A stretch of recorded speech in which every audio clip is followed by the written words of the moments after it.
On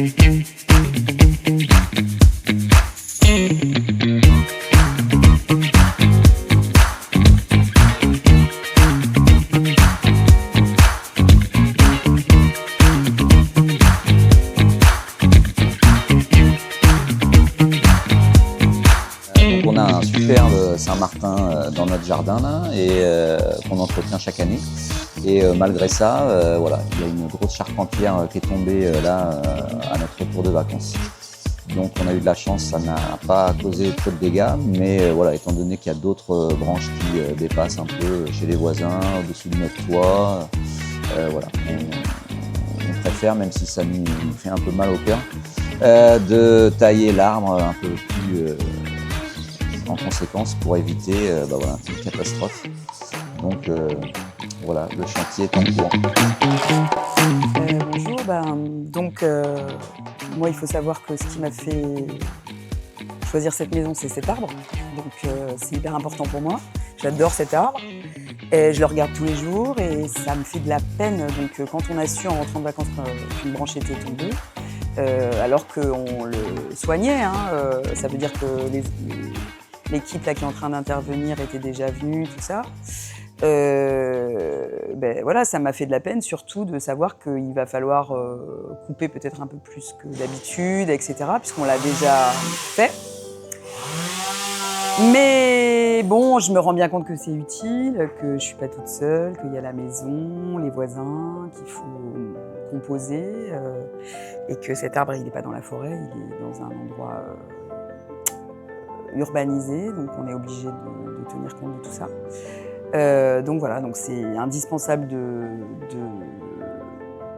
le faire, diagnostiquer et puis de couper parfois. Et voilà. Ok, let's go. Des insectes sont rentrés, là on voit les trous.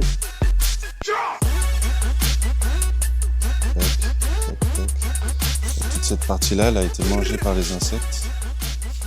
Ce qui a fait que ça a créé une faiblesse mécanique.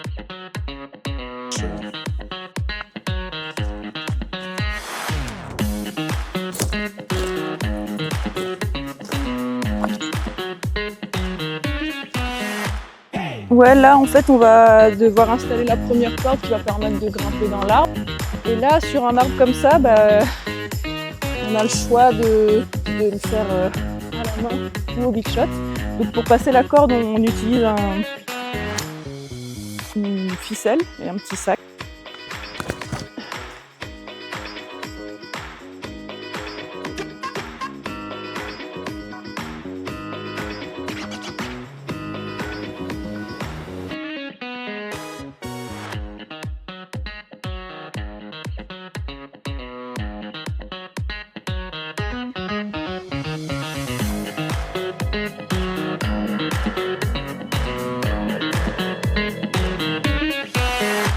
Donc là, on est monté ce matin dans l'arbre. On a commencé à alléger un petit peu les branches qui sont vers le toit de la maison. Le petit m'a fait ça. Et de mon côté, je suis allée faire le tour des bois morts de l'arbre parce qu'il avait quand même pas mal de bois morts. Donc enlever tous les bois morts qui peuvent tomber. Et on ne sait jamais trop quand, donc pour sécuriser tout ça. J'ai été regarder aussi vraiment un petit peu toutes les parties de l'arbre pour voir s'il y a des fragilités. Et en fait, c'est vraiment les deux charpentières qui sont côté maison qui ont déjà été coupées avant et qui ont des parties fragilisées. Et du coup, en discutant, il a été décidé qu'on raccourcisse vraiment beaucoup plus ces charpentières-là pour alléger. Enfin, c'est même plus de l'allègement du coup. Si on raccourcit, on enlève complètement les charpentières qui sont potentiellement dangereuses parce que fragilisées et qui pourraient menacer la maison. Voilà. Après, ce qu'il faut retenir là-dedans, c'est que l'arbre, en fait, on a toujours envie. Enfin, les clients nous disent souvent, il faut venir élaguer mon arbre, ça va lui faire du bien. C'est quelque chose qui est faux. Un arbre, moins on le touche, mieux il se porte. Et, parce qu'il n'a pas besoin de l'homme, l'arbre, pour vivre sa vie d'arbre. Et en fait, quand on le touche, quand on coupe, ça va toujours fragiliser. Donc il y a des manières de couper déjà pour éviter de trop fragiliser un arbre, des angles de coupe à respecter pour que l'arbre puisse refermer la blessure, entre guillemets. Mais dans tous les cas, voilà, quand on touche, ça reste quand même un impact négatif. On le fait parce que on vit en cohabitation, et du coup tout l'intérêt de notre travail d'élagueur en ville, enfin dans les jardins, etc., c'est d'essayer de trouver l'alternative qui va le moins impacter l'arbre et permettre quand même à l'arbre de rester là en cohabitation avec l'homme.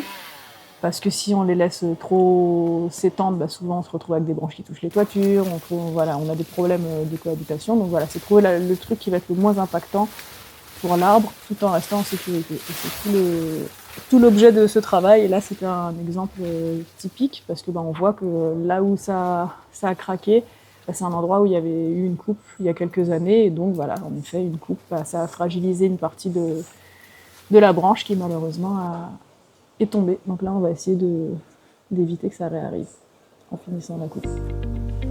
Ah oui, pour moi, mon rôle, c'est de tirer les cordes et ramasser les branches et ranger les affaires. Et comme ça, servir les choses en bas pour là-haut. Et c'est ça ce que je fais.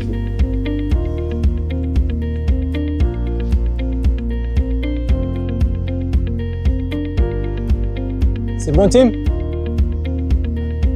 C'est bon? Ah, ok.